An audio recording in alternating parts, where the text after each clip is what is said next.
Neste dia de manifestações contra o governo em todo o Brasil, o Domingo Espetacular traz uma reportagem exclusiva.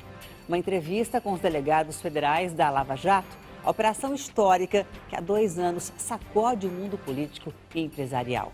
Pela primeira vez, os delegados falam juntos sobre as ações da Lava Jato e fazem revelações sobre o dia em que o ex-presidente Lula se viu forçado a prestar depoimento. Veja a reportagem da semana. Uma investigação que atingiu o alto escalão da política e da economia do país. A Lava Jato está aí para mostrar que todos são iguais perante a lei. A Lava Jato, operação da Polícia Federal que apura um esquema bilionário de desvio e lavagem de dinheiro, completa 2 anos esta semana. Já são 84 condenações e penas que somam mais de 825 anos de prisão. Ninguém da equipe imaginava até onde isso iria, né? Você vai conhecer agora os bastidores dessa operação que investiga até um ex-presidente da República. E afinal, o que realmente aconteceu durante o depoimento forçado de Lula? O mandado de condução coercitiva teve de ser lido a ele. Pela primeira vez, 6 dos 10 delegados que comandam a Lava Jato se reuniram para falar das investigações. Além deste grupo, o superintendente da Polícia Federal do Paraná e o chefe da carceragem também conversaram com uma equipe do Domingo Espetacular. Como a operação é muito grande, cada um deles cuida de um pedaço da investigação. Mas eles toparam conversar com o Domingo Espetacular sobre os detalhes, os bastidores da investigação. E de cada, para perceber aqui que a operação que está mudando o país tem um pouquinho de cada canto do Brasil. Aqui tem delegado sergipano, mineiro, paulista, gaúcho, paranaense e também catarinense. Tudo foi sempre decidido em grupo. Nós somos um grupo em que os que estão presentes aqui têm conhecimento integral da investigação. Março de 2014. A Delegacia da Polícia Federal de Curitiba, especializada em crimes financeiros, começa a investigar o doleiro Alberto Youssef. Ele fazia parte de um esquema que envolvia um cartel de grandes empreiteiras. Elas fechavam contratos superfaturados com a Petrobras. Os valores eram divididos entre funcionários da Petrobras e operadores do esquema, que cuidavam das propinas e repassavam uma parte para integrantes de partidos políticos. O doleiro também criou empresas de fachada. Uma delas era este posto de gasolina em Brasília. A delegada Érica Marena conta que o nome da Operação Lava Jato veio justamente das lavanderias rápidas que funcionavam neste lugar. Os Lava Jato, mas naquela esperança assim, bom, a gente vai investigar um doleiro, acho que em 2, 3 meses a gente termina a investigação, até final do ano a gente deflagra, dezembro está tudo relatado. E o nome ficou e hoje batiza um trabalho desse tamanho. Diante do material que vem sendo... O delegado Maurício Moscardi foi responsável pela primeira prisão da Lava Jato, a doleira Nelma Kodama, parceira de Youssef. Conseguimos pegar a Nelma já entrando praticamente no avião, que ela estava indo para Milão. E na revista pessoal dela foi encontrado por um agente da Polícia Federal 200 mil euros. Estava escondido próximo da calcinha, assim. Nelma Kodama iria fazer parte de uma lista de 141 mandados de prisão cumpridos pela Lava Jato.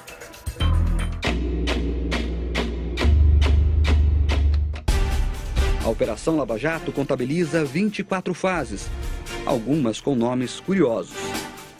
A ideia é sempre vincular um nome que marque ao conteúdo da investigação, evitando sempre vincular a pessoa dos investigados, né? A 14ª fase, por exemplo, ganhou um nome em latim, erga omnes, que significa vale para todos.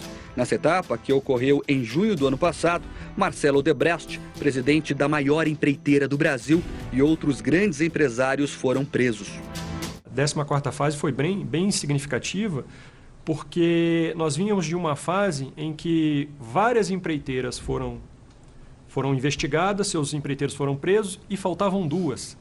Todo mundo perguntava, mas por que não? Porque são as maiores? Nós estamos entrando agora na custódia da Polícia Federal aqui de Curitiba. É esse local que abriga os presos da Lava Jato. E eles só conseguem conversar com os advogados e familiares através do parlatório, que é essa sala que nós estamos entrando agora. Funciona bem semelhante àquele esquema que a gente vê nos filmes. Tem um vidro que tem segurança reforçada, o preso fica daquele outro lado. Aqui, nesta cadeira, se sentam advogados, familiares, e eles conseguem conversar através do telefone. Daquele lado ali, sentam algumas das figuras mais importantes da Operação Lava Jato, como o maior empreiteiro do Brasil, Marcelo Odebrecht. A melhor maneira de eu isso. Marcelo Odebrecht é dono de um império avaliado em mais de 100 bilhões de reais. Segundo as investigações, ele fazia parte do cartel de empreiteiras que pagava propina a funcionários da Petrobras. O delegado Eduardo Malatti participou da prisão do empreiteiro. Ele é bastante calculista. Nós entendemos que no momento da busca houve uma tentativa até de ocultação de alguns aparelhos que nós acabamos aprendendo depois, graças à pronta intervenção da equipe. Odebrecht foi condenado a 19 anos de prisão na semana passada. Apesar do poder desses grandes empresários, a Polícia Federal garante que eles seguem a rotina de qualquer outro preso. E, inclusive, dividem um único aparelho de TV para saber das notícias, como revela o chefe da carceragem, José Washington Santos.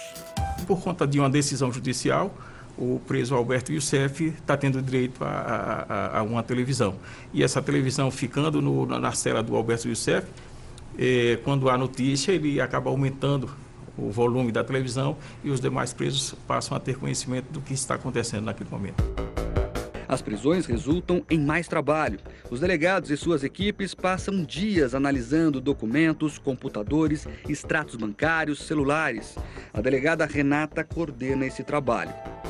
É o que a gente chama de pós-execução. É um trabalho tão grandioso quanto é o tamanho da Lava Jato hoje em dia, né? Então a gente tem toda uma equipe que é mobilizada para fazer uma triagem de materiais. No caso do Odebrecht, foi feito um relatório bastante emblemático do celular do Marcelo, né? Exato. Que a gente sabe que hoje em dia foi uma peça-chave para a condenação recente dele. Na 24ª fase, a Lava Jato chegou ao ex-presidente Luiz Inácio Lula da Silva. A suspeita é de que Lula tenha sido beneficiado pelos esquemas de desvios de recursos da Petrobras. No dia 4 de março, a equipe do delegado Luciano Flores esteve no apartamento dele em São Bernardo do Campo, na Grande São Paulo. Os policiais usaram um mandado de condução coercitiva, ou seja, a pessoa é obrigada a prestar depoimento. O mandado foi assinado pelo juiz federal Sérgio Moro. Quando a gente chegou, que entramos no apartamento, o clima de tensão estava no ar. O mandado de condução coercitiva teve de ser entregue a ele em razão de uma primeira negativa por parte dele de sair do apartamento. E ele, após consultar o seu advogado, ele concordou então em nos acompanhar. O delegado Luciano Flores revela que Lula realmente comentou a ausência do agente Newton Ishi, conhecido como japonês da Federal. Você percebeu uma certa tensão e ele olhando a cada um que entrava. Eu acho que ele lembrou na hora de saber se o japonês da Federal também estava ali e que pudesse isso causar algum tipo de constrangimento maior a ele. Né? Segundo José Washington Santos, a súbita fama do agente provocou surpresa. O trabalho do Newton era conduzir os presos para a escolta lá da Justiça Federal. E aí focaram no Newton, até por ele ser oriental, e de repente a imprensa começou a dar uma visibilidade que a gente nunca esperaria que isso acontecesse. O ex-presidente foi levado para a delegacia da Polícia Federal do aeroporto de Congonhas, na capital paulista. O objetivo era evitar tumultos, mas em poucas horas, manifestantes tomaram o saguão do aeroporto. O depoimento de Lula durou 3 horas. Alguns momentos irritados, alguns momentos calmos, alguns momentos descontraídos para que a grande quantidade de perguntas fossem feitas, né? Então era necessário, em alguns momentos, a gente descontrair um pouco, né? Tomar uma água, fazer um lanche, eventualmente até contar uma piada para poder a gente, todos que estavam ali presentes naquela tensão, poder dar continuidade. O delegado Igor Romário de Paula diz que o objetivo da Operação Lava Jato vai além do que aconteceu na Petrobras. Lava Jato é mais que Petrobras. Ela tem o foco na investigação num grupo que, de alguma forma, se apoderou do Estado e deles se utilizou para um projeto de poder e para enriquecimento particular. Com os acordos de delação premiada e as condenações, a Lava Jato já conseguiu recuperar quase 3 bilhões de reais aos cofres públicos. Os policiais calculam que no total foram desviados 14 bilhões e meio de reais. Por isso, eles dizem que há muito trabalho pela frente. São bilhões de reais que faltam na educação, são bilhões de reais que estão faltando na saúde. É dinheiro do povo.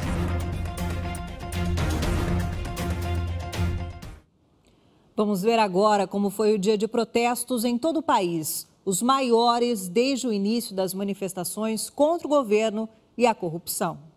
Os manifestantes chegaram aos poucos. Do alto, a Avenida Paulista sumiu no meio da multidão. O protesto, que começou antes do planejado, reuniu cerca de 1.400.000 pessoas, segundo a Polícia Militar. Já os organizadores estimaram mais de 2 milhões de manifestantes. E para o Instituto Datafolha, às 4 da tarde, 450.000 pessoas estavam no local. De qualquer forma, essa já é a maior manifestação política nas ruas desde a campanha das Diretas Já, em 1984. Gente que se vestiu de verde e amarelo, com peruca, bandeira, até o cachorro ganhou roupa do Brasil. É uma forma da gente protestar de maneira mais, vamos dizer assim, pacífica. Seria pacífico do início ao fim, se uma mulher não tivesse jogado uma garrafa d'água em um policial. Ela foi detida por desacato e levada pela polícia. O problema é que a gente não sabe para que lado vai a manifestação. Tem muita gente indo num sentido, enquanto uma multidão anda no sentido contrário.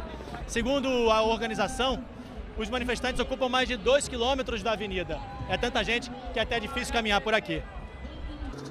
Foi difícil caminhar, mas o Eduardo encarou tudo com o filho no colo. Ele disse que foi uma maneira de ensinar o pequeno Leonardo. Isso chegou num limite, então tem que acabar, para que ele não veja a mesma coisa, né?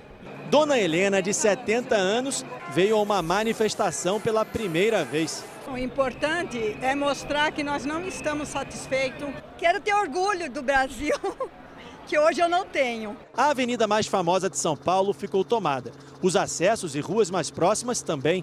A segurança foi reforçada, mas os policiais tiveram pouco trabalho. No Rio de Janeiro, a praia de Copacabana ficou lotada de manifestantes. Eu tô aqui para ter um país melhor. A maioria preferiu usar o verde e o amarelo na manifestação deste domingo. Muita gente trouxe a bandeira do Brasil. O que mais chama a atenção é a presença de famílias inteiras. Idosos e até crianças participaram do protesto. A concentração começou às 10 horas da manhã. 5 carros de som foram usados no ato. A polícia montou um forte esquema de segurança. Violência não, paz, só paz. Muito amor também. Um homem foi detido. Segundo a polícia, ele era suspeito de planejar atos violentos durante o protesto. Ele foi flagrado com uma corda e uma máscara de gás na mochila. Este outro rapaz, que vestia uma camisa vermelha, era pró-governo. Para evitar confusão, ele foi retirado da manifestação pela polícia e por um grupo que estava na passeata. Os manifestantes pediram um país mais justo. Os parlamentares parem de olhar para o umbigo e lute pelo país, lute pelo povo. A Praça da Liberdade, em Belo Horizonte, ficou lotada desde cedo. Foi o maior de todos os protestos na capital mineira até agora. Reuniu 30.000 pessoas, segundo a Polícia Militar. Os organizadores divulgaram um número maior, 50.000. As cores verde e amarela e bandeiras do Brasil prevaleceram no ato contra o PT, o ex-presidente Lula e o governo federal. Queremos um Brasil novo, um Brasil melhor. Havia um outro protesto programado para começar às 2 da tarde em Belo Horizonte. Mas um temporal inesperado atrapalhou a manifestação. Em vez de dezenas de milhares de pessoas, como esperado, apareceram apenas 3.000 nos cálculos da PM. As 2 manifestações por aqui foram pacíficas, sem nenhum incidente. Em Salvador, a manifestação se concentrou ao redor do Farol da Barra. Os manifestantes saíram às ruas levando bandeiras do Brasil, faixas, cartazes e bonecos de Lula vestido de presidiário. Aqui em Salvador, a manifestação só terminou à 1 da tarde. Foi a maior até hoje. 20 mil pessoas, segundo a Polícia Militar. Em Recife, a concentração foi na Praia de Boa Viagem, ao som de 3 trios elétricos. Cerca de 80 mil pessoas estiveram no ato contra o governo, segundo a organização do movimento. Em Belém, os paraenses saíram às ruas vestidos de verde e amarelo. Em São Luís, no Maranhão, também houve protesto. O ato foi pacífico e contou com cerca de 4 mil pessoas. Em Curitiba, onde se concentram as investigações da Operação Lava Jato, os manifestantes protestaram contra o governo e também declararam apoio ao trabalho da Polícia Federal, que apura as denúncias de corrupção na Petrobras. Segundo a Polícia Militar, 200 mil pessoas participaram do ato, número quase 3 vezes maior que em março do ano passado, quando 80 mil pessoas saíram às ruas. O tempo fechado não esvaziou o ato. Os manifestantes começaram a se reunir nesta praça. Por volta da 1 da tarde, eles caminharam 1 quilômetro até o centro da cidade. A polícia militar flagrou um homem que estava tentando acertar os manifestantes com foguetes. São artefatos pirotécnicos de produção industrial, mas usados em meio a uma multidão pode causar ferimentos. O homem de 27 anos foi trazido até essa delegacia. Ele foi ouvido e em seguida liberado. Segundo a polícia, ele vai responder por ameaça e os foguetes que estavam com ele foram destruídos. Apesar disso, a maior parte da manifestação foi tranquila.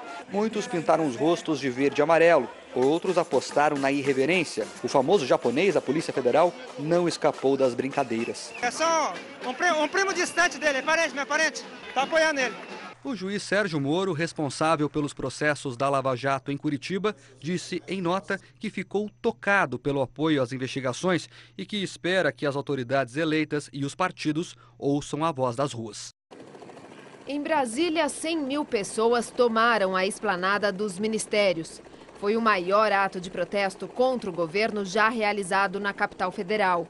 A manifestação durou 3 horas. Começou em frente ao Museu da República e seguiu para o Congresso Nacional, onde aconteceu o auge do protesto. Estamos aqui para demonstrar nossa indignação e dar um basta na corrupção. Chega! Buzinas e panelas também ganharam as ruas. 2 mil policiais militares foram acionados. Não houve registro de incidentes. A presidente Dilma Rousseff acompanhou os protestos ao lado de vários ministros, entre eles Ricardo Berzoini, da Secretaria de Governo, Edinho Silva, da Comunicação Social, Jacques Wagner, da Casa Civil e José Eduardo Cardoso, da Advocacia Geral da União.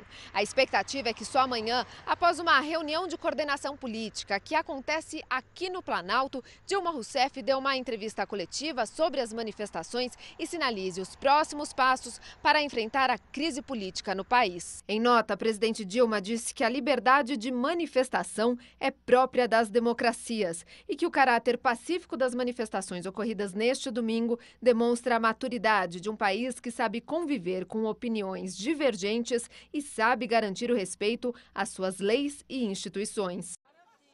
As manifestações também aconteceram em cidades fora do país. Em Londres, dezenas de pessoas foram às ruas com bandeiras nas mãos. Olê, olê! Alguns brasileiros também se reuniram em Paris. A nossa bandeira jamais será vermelha. Em Nova York, teve bandeira brasileira, cartazes em punho e hino nacional. E o seu futuro espelha essa grandeza. Foi assim que cerca de 250 pessoas, segundo os organizadores, protestaram pelo fim da corrupção. A manifestação se concentrou num dos cartões postais de Nova York, a Times Square, e reuniu brasileiros que há anos vivem nos Estados Unidos. Valéria saiu da Pensilvânia e dirigiu por 3 horas só para se juntar à manifestação. Eu acho que é hora da gente fazer alguma coisa. Este brasileiro tentou criticar o ato e foi vaiado.